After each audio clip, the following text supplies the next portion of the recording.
Yeah, so I can just bring you exactly what's happened overnight in one residential part of the capital. You can probably see behind me a residential apartment building that has been completely shattered by an explosion. We've spoken to residents here. They said that between 4:30 this morning, they were woken to the sound of a huge explosion. They said that the night sky lit up like daylight. And then when the dawn did break, they found this devastation to their apartment.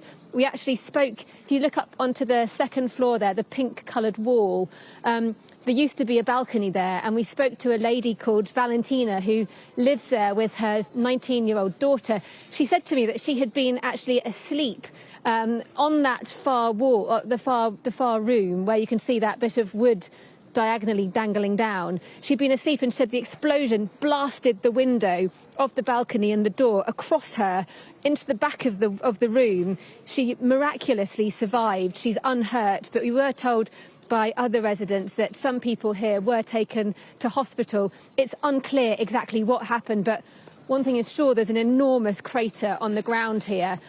Something clearly very big has exploded into it. One person said to me they thought that it was a Russian rocket was being fired in this direction, and Ukraine's air defences shot it out the sky, and some of the shrapnel landed down. But I'm no military expert, but I'm not sure what caused that, but clearly a significant impact.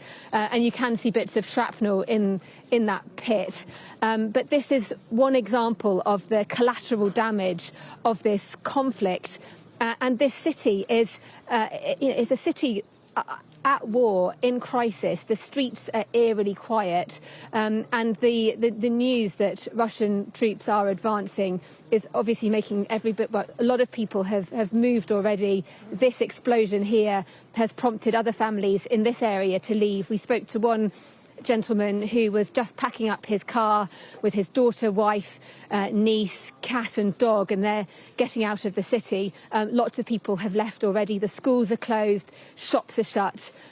Here in this neighbourhood, you can just see a lot of shocked people standing around, looking up at this ruin of an apartment building, and just very, very worried whether it could happen to them next. It's a really, really unsettling time, and it's hard to believe that literally 48 hours ago, this was a city that was peaceful, where shops were open and people were enjoying normal life. And now, especially here, it's in ruins, and there's a lot of upset people, shocked and angry. Valentina, who we spoke to, was very sure who to blame, and she blamed Vladimir Putin.